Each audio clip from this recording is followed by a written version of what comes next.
Our show fit India healthy India. आज हम आपके लिए लेकर आए हैं most sought after topic which is arthritis, जोड़ों का दर्द, इन्फ्लेमेशन इन योर जॉइंट्स। आपको उठने में, बैठने में, आपके कंधों में, घुटनों में, इनफैक्ट आपकी स्पाइन में किसी भी तरह का पेन है। ये पेन होता क्यों है, इन्फ्लेमेशन के क्या रीजंस होते हैं, आप किस तरह का योग कर सकते हैं, आप किस तरह की डाइट ले सकते हैं इस इन्फ्लेमेशन को कम करने के लिए। आज हम बात करेंगे इन सभी चीज़ों के बारे में अपने शो में। तो आइए हम स्टार्ट करते हैं अपना शो। और इसमें सबसे पहले मैं आपको बताती हूँ कि अर्थराइटिस का पेन होता क्या है और होता क्यों है।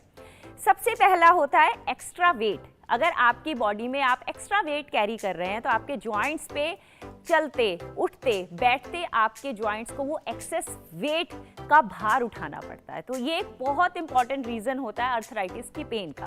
उसके बाद जैसे जैसे हम बड़े होते हैं, अगर आपकी बोन हेल्थ खराब है, आपका मसल मास नहीं है आपके बॉडी में, तो आपके जॉइंट्स पे एक्स्ट्रा प्रेशर आता है और वो ज़्यादा घिस जाते हैं। ऑस्टियोपोरोसिस आपने सुना होगा या?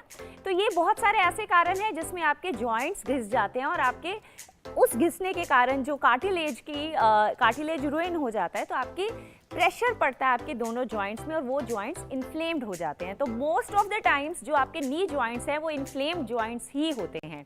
लेकिन इसके साथ साथ अगर आपका पोस्चर गलत रहता है और आपकी बॉडी में एक्सेसिव वेट है और उसके साथ साथ आप किसी भी तरह का वर्कआउट नहीं कर रहे हैं, तो अगर आप कोई भी वर्कआउट नहीं कर रहे हैं तो आपके सारे के सारे मसल्स और आपके सारे जॉइंट्स स्टिफ हो जाते हैं एज यू एज। वो भी एक बहुत इंपॉर्टेंट रीजन होता है इस तरह से जॉइंट्स में इन्फ्लेमेशन होने का। चलिए इसी के साथ चलते हैं हम अपने शो के फर्स्ट सेगमेंट में, जो है जिम वर्कआउट, जिसमें हम अपने इन्फ्लुएंसर के साथ वर्कआउट करेंगे। आप ध्यान रखिएगा कि अगर आप बिगनर हैं और आपने पहले कभी भी वर्कआउट नहीं किया है तो आप अपने फिजिशियन से वर्कआउट करने का एक गो अहेड जरूर लेंगे। हेलो फ्रेंड्स, मैं हूं Mohammad Adil. Fit India healthy India के वर्कआउट सेशन में आपका वेलकम। मैं आपको बताऊंगा आज चेस्ट की कुछ एक्सरसाइज, जिसमें हमें थोड़ी देर में बताते हैं। सबसे पहले हम आपको बताते हैं कि स्टार्टिंग में वार्म अप कैसे करते हैं। तो ये वार्म अप इसलिए ज़रूरी है कि ताकि हमें कोई इंजरी ना हो। कोई भी हम एक्सरसाइज स्टार्ट करते हैं ताकि हम मसल्स को स्ट्रेंथ दे सकें। ये हम आपको बताते हैं वर्कआउट से पहले कौन सी एक्सरसाइज हमें वार्म अप करनी चाहिए। ये हमें शोल्डर्स रोटेट करने हैं सबसे पहले। उसके बाद दोनों शोल्डर्स रोटेट करो। ये हमें 10 से 15 टाइम्स करने हैं। उसके बाद हमें अपनी रिस्ट वार्म करनी है। इसके बाद 10 से 15 टाइम्स उस पूरी बॉडी वार्म करो। बॉडी ट्विस्ट करना है 10 से 15 टाइम्स। उसके बाद थोड़े जंपिंग जैक्स करने हैं इस तरह, ताकि हम पूरी बॉडी को गर्म कर सकें, मसल्स हमारे रिलैक्स हो जाएं।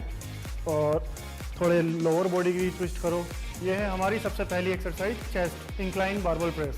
तो मैं आपको इसका वेरिएशन बताता हूँ कि सबसे पहले हमें इसको कैसे पोजीशन में आना है, किस तरह से पोजीशन में लेना है। सबसे पहले हमें नॉर्मल रहना है, बॉडी हमें टाइट रखनी है, ग्रिप हमें दोनों इक्वल रहनी है और ब्रीथ को रोकना है ताकि कोई इंजरी ना हो। कोर टाइट करके हमें पहला set slow down fast press, slow down fast press, slow down fast press. Breathe हमें नॉर्मल रखनी है। ये हमारी एक्सरसाइज जो है अपर चेस्ट की होती है। इसमें हमारे मसल्स वर्क करते हैं, shoulder, posterior dealt, triceps. Wrist का हमारा सबसे बड़ा इम्पोर्टेंट जो है पार्ट है, हमें ग्रिप को मजबूत रखना है। इस एक्सरसाइज में हमें 10 से 12 रेपिटेशन लेनी है और हर सेट के बीच में 40 से 50 सेकंड रेस्ट लेना है। तो सेकंड एक्सरसाइज मैं आपको बताता हूँ, चेस्ट की चेस्ट प्रेस मशीन। इसका वेरिएशन कैसे करते हैं, ये कंपाउंड एक्सरसाइज है। अब मैं आपको बताता हूँ, चलिए शुरू करते हैं। इसमें नॉर्मल हमें अपना स्ट्रेट रहना है, बैक हमारी हमेशा स्ट्रेट रहेगी, बैक डाउन नहीं होगी, ग्रिप मजबूत होगी, चेस्ट अप रहेगी। जैसा कि मैंने आपको पहले ही बताया था कि हमारी रिस्ट डाउन या अप नहीं होनी चाहिए। हमारी रिस्ट स्ट्रेंथ देती है, जितनी मजबूत रिस्ट रहेगी उतनी सेट कंप्लीट होगा। तो चलिए शुरू करते हैं। इसमें स्लो डाउन हमें लाना है और फास्ट पुश करना है। स्लो डाउन हमें लाना है, फास्ट पुश करना। हमेशा पोजीशन का ध्यान रखिए, पोजीशन जैसा अप डाउन होती है तो इंजरी का चांसेस बढ़ जाते हैं। तो बिना अंडर गाइडेंस किसी का ना करें एक्सरसाइज ये या कोई भी। तो ये हमें 10 से 12 या 15 तक हमें रेपिटेशन लेना है और हर सेट के बीच में 40 से 50 सेकंड रेस्ट लेना है।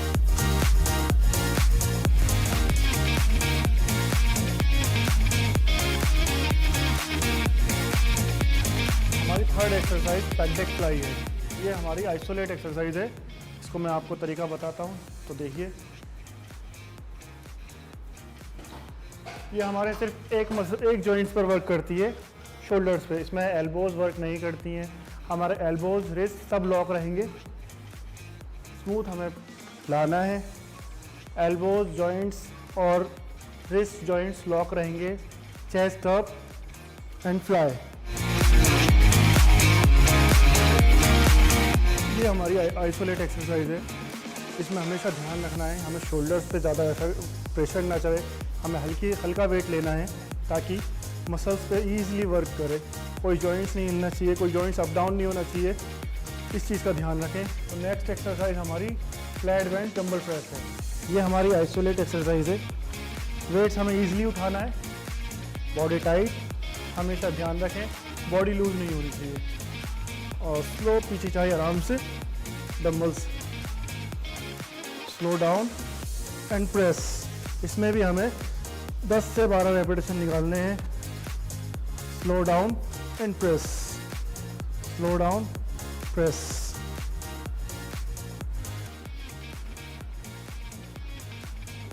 उम्मीद है फ्रेंड्स हमारा ये सेशन आपको पसंद आया होगा, तो इसे कीजिए और हमेशा गाइडेंस में कीजिए। Thank you. तो दोस्तों, कैसा लगा आपको हमारा ये वर्कआउट का सेशन? ध्यान रखिए, अगर आप अपने 24 आवर्स के शेड्यूल में भी अगर 10-15 मिनट अपने आप को, अपने वर्कआउट को नहीं दे सकते हैं, तो आप अपने वेट मैनेजमेंट में कैसे आगे बढ़ेंगे? तो कोशिश करके सिर्फ हर दिन 10 से 15 मिनट का व्यायाम जरूर कीजिए। आइए इसके साथ चलते हैं हम अपने सेकंड सेगमेंट में, जो है योग का सेगमेंट। और ये सेगमेंट आज बहुत बेहतरीन होने वाला है, क्योंकि वो सभी लोग जिनको जॉइंट्स में इन्फ्लेमेशन रहती है, जिनको आर्थराइटिस की प्रॉब्लम है, उनको हम सिखाएंगे वो सारे के सारे स्ट्रेचेस जो हेल्प करेगा आपको इस तरह की पेन को ईज आउट करने में। इनफैक्ट ये सारे के सारे स्ट्रेचेस आप बहुत आराम से अपने घर से कर सकते हैं। इनफैक्ट अगर आपको जमीन पर, मैट पर लेटकर कुछ स्ट्रेचेस करने में परेशानी होती है बिकॉज ऑफ इन्फ्लेम जॉइंट्स, तो आप बहुत आराम से इन सभी स्ट्रेचेस को अपने सोफा से, अपने बेड से भी कर सकते हैं। बट ध्यान रखिए, जब भी आप इन स्ट्रेचेस को अपने बेड या सोफा या किसी रेस प्लेटफॉर्म से करेंगे, तो आपकी जो रीढ़ की हड्डी है ना, वो सीधी रहनी चाहिए। आप किसी भी कुशन्ड प्लेटफॉर्म में अंदर झुक के नहीं, आपकी रीढ़ की हड्डी स्ट्रेच रहनी चाहिए और आप सीधा बैठे होने चाहिए। और उसके बाद आप ये स्ट्रेचेस कहीं से भी कर सकते हैं। तो आइए हम चलते हैं अपनी योग की सेगमेंट में हमारे योग इन्फ्लुएंसर के साथ। नमस्ते, आदाब, ख्वातीनो हजरात। मैं तरनदीप कौर, एरियल योगा स्पेशलिस्ट और योगा इंस्ट्रक्टर, आज आप सबका फिट इंडिया हेल्दी इंडिया में इस्तकबाल करती हूँ। तो आज हम क्या करने वाले हैं? आज हम करने वाले हैं आर्थराइटिस के बारे में चर्चा, और कुछ ऐसे योगा आसन हम करने वाले हैं जिसे करके आपको काफ़ी हद तक आर्थराइटिस की पेन से निजात मिलता है। तो आर्थराइटिस क्या है, हम पहले थोड़ा इसके बारे में जानते हैं। आर्थराइटिस का मतलब होता है इन्फ्लेमेशन या स्वेलिंग इन द जॉइंट्स, और इसकी वजह से क्या होता है, आपको पेन होता है, स्टिफनेस होती है।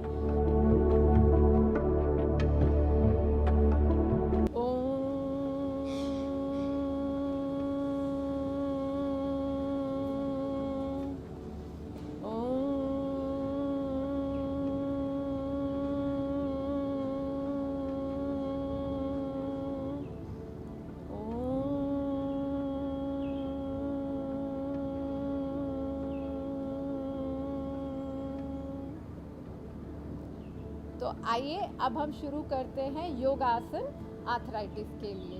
तो पहले दो आसन स्टैंडिंग पोजेस है। तो आइए हम शुरू करते हैं योगा फॉर आर्थराइटिस। तो सबसे पहला स्टैंडिंग पोज जो हम करने वाले हैं उसका नाम है वीरभद्र आसन या वॉरियर पोज।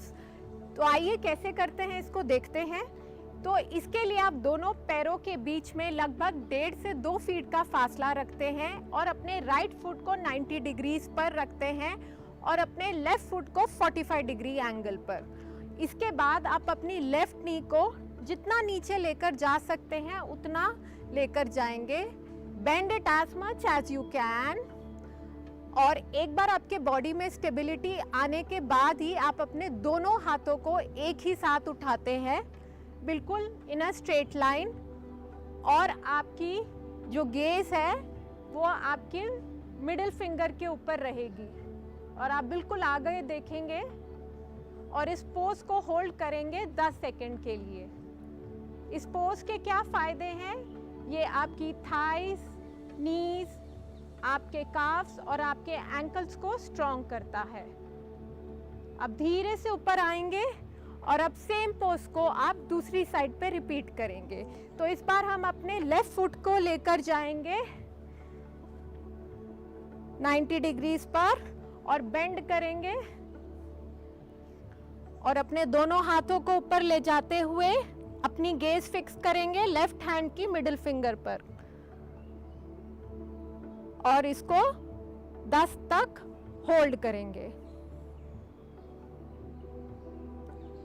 और फिर धीरे से ऊपर आएंगे।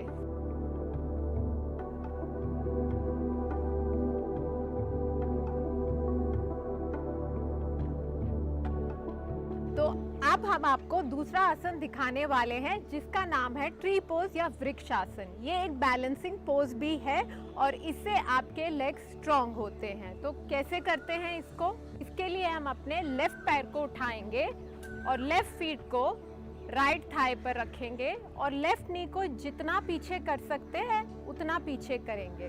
स्पाइन स्ट्रेट, चेस्ट एक्सपैंडेड और एक बार जब स्टेबिलिटी आ जाती है तब हम अपने हाथों को उठाकर नमस्कारा पोज पे रहेंगे।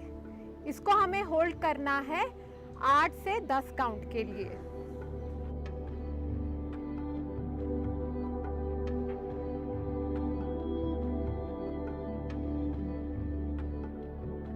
तो अब हम थोड़े सिटिंग पोजेस करेंगे आर्थराइटिस के लिए। तो आइए करते हैं। तो इसके अंदर हम सबसे पहला पोज जो करने वाले हैं उसका नाम है कैट एंड काउ पोज, जिसको हम कहते हैं मार्जरी आसन या चक्रवक आसना। तो कैसे करते हैं इसको? इसके लिए हम अपनी दोनों नीज के ऊपर आएंगे और दोनों हाथ आपके बिल्कुल शोल्डर के नीचे रहेंगे और इनहेल करते हुए हमारी बैक के अंदर आर्च होगा और जब हम एक्सहेल करेंगे तो हम अपनी चिन को चेस्ट से टच करेंगे और बैक के अंदर एक हंच बनेगा। So inhale, exhale, inhale, exhale, inhale, exhale.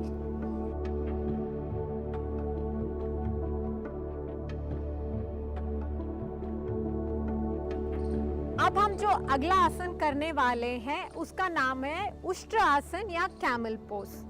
तो कैसे करते हैं इस आसन को? तो इसके लिए भी हम अपनी नीज पर आएंगे और दोनों हाथों को सामने रखेंगे और एक हाथ को एक टाइम पर ले जाते हुए starting with your left hand and then your right hand, chest को एक्सपैंड करते हुए, पेल्विस को आगे पुश करते हुए अपनी गर्दन को पीछे लेकर जाएंगे और इस पोजीशन पर होल्ड करेंगे और वापस आते वक्त धीरे से आगे आएंगे ऑन ऑल फोर्स।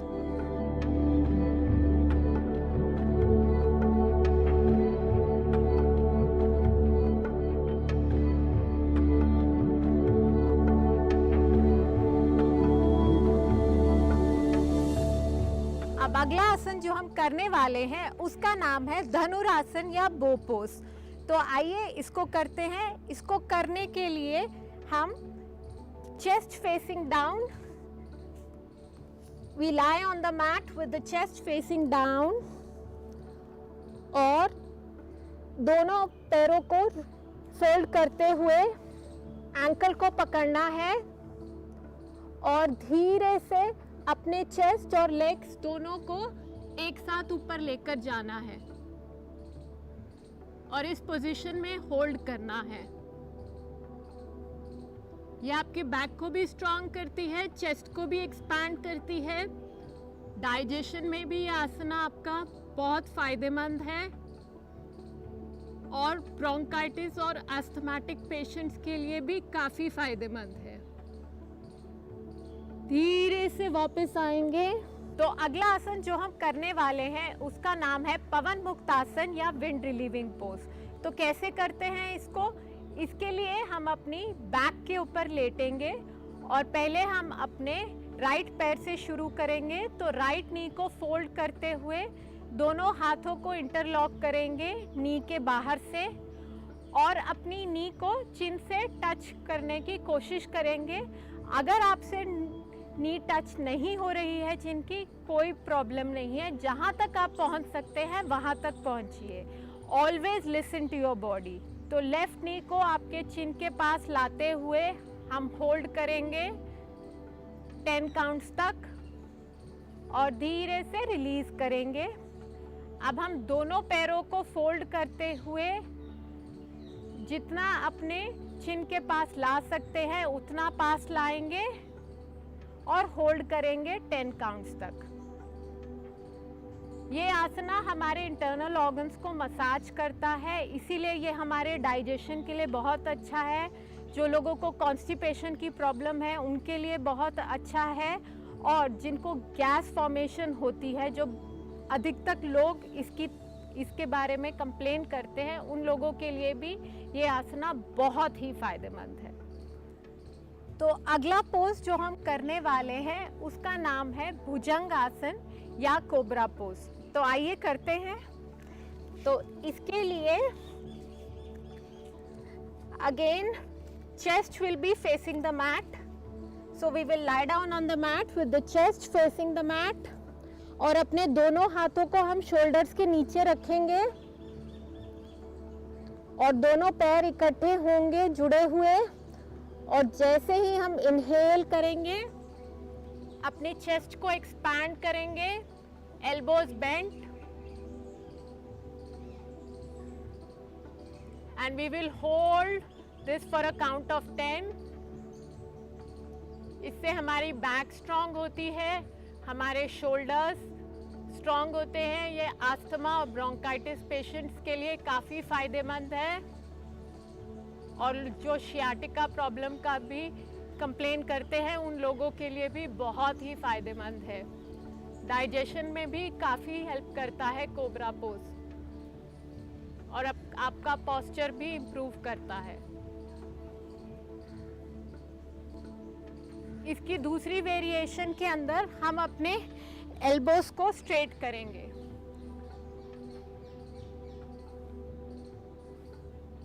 और चेस्ट को जितना एक्सपैंड कर सकते हैं उतना एक्सपैंड करेंगे, करते हुए ऊपर देखेंगे। तो ये थे आपके योगा आसन जो आर्थराइटिस के अंदर काफ़ी हद तक फायदेमंद होते हैं, क्योंकि ये आपकी स्टिफनेस को कम करते हैं, पेन को कम करते हैं और मोबिलिटी को बढ़ाते हैं। पर मेरा मशवरा यही होगा कि कोई भी आसन करने से पहले किसी डॉक्टर या कोई एक्सपीरियंस योगा प्रैक्टिशनर की देखरेख में ही इसको करें। तो मैं उम्मीद करती हूँ कि ये फिट इंडिया और हेल्दी इंडिया का एपिसोड आप लोग को बहुत ही पसंद आया होगा, और योगा को अपनी लाइफ का एक पार्ट बनाइए और देखिए कि आपकी लाइफ कैसे बदलती है और सुंदर होती है। शुक्रिया। तो दोस्तों, कैसे लगे आपको हमारे ये सिंपल स्ट्रेचेस? सिर्फ 10 से 15 मिनट डेली, और आप अपनी इन सभी की सभी मसल्स को अच्छे से स्ट्रेच करेंगे, लेंथन करेंगे और इसके साथ साथ स्ट्रेंथन भी करेंगे, सिर्फ घर में बैठे हुए एक सिंपल स्ट्रेचेस से। आपको पता है ये सभी के सभी स्ट्रेचेस आपको हेल्प कर सकते हैं, ना सिर्फ स्ट्रेच करने में बट पेन को भी ईज आउट करने में, क्योंकि कहीं ना कहीं वो इन्फ्लेम जॉइंट्स, स्टिफ जॉइंट्स हैं, जब वो रिलैक्स हो जाते हैं तो आपकी पेन भी रिलीज हो जाती है। इसी के साथ चलते हैं हम अपने डाइट एंड न्यूट्रिशन की सेगमेंट में मेरे साथ, जहां मैं आपको बताऊंगी किचन के सिंपल टिप्स जिससे आप अपनी इन्फ्लेमेशन को कम कर सकते हैं। हेलो दोस्तों, आज हम बात करने वाले हैं अर्थराइटिस में, इनफैक्ट अगर आपके जॉइंट्स इन्फ्लेम्ड है तो आपको किस तरह की डाइट लेनी चाहिए, और मैं आपको बताने वाली हूँ कि सारी की सारी टिप्स आपके नॉर्मल किचन से। तो सबसे पहले आता है अदरक। आपको पता है अदरक को सुपर फूड कहा गया है और बाहर इसके कैप्सूल्स बना बनाकर बेचे जा रहे हैं।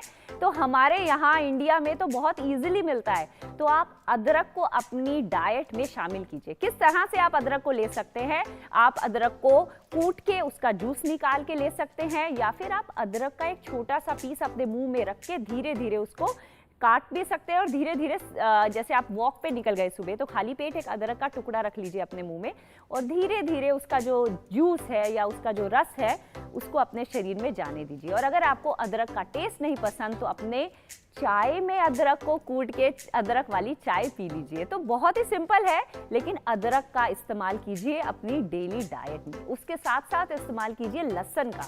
कच्चा लहसुन खा सकते हैं तो नथिंग लाइक इट। और अगेन, अगर आपको कच्चा लहसुन का टेस्ट नहीं पसंद तो अपनी सब्जियों में, अपनी दालों में लहसुन का प्रयोग करना स्टार्ट कर दीजिए। इसके साथ साथ हल्दी। हल्दी भी हमारे किचन में भरपूर मात्रा पे मिलती है, और बाहर हल्दी के कैप्सूल्स बेचे जा रहे हैं, और लोग इन्फ्लेमेशन को कम करने के लिए हल्दी, इनफैक्ट आपने देखा होगा कि कैंसर जैसी बीमारी को भी कंट्रोल करने के लिए टर्मरिक का नाम हमारे बहुत सारे रिसर्चेस में आ रहा है। और हम ये अदरक, लहसुन, हल्दी जैसी चीजें जो हमारे किचन में आराम से मिलती हैं उसका प्रयोग छोड़ के प्रोसेस्ड फूड खाते हैं, पैकेट फूड खाते हैं, और अपने बच्चों को नहीं खिला रहे हैं। इमेजिन कीजिए अगर आप इन सभी का टेस्ट अपने बच्चों को आज नहीं देंगे तो वो आगे जाके इन सभी का टेस्ट पसंद नहीं करेंगे।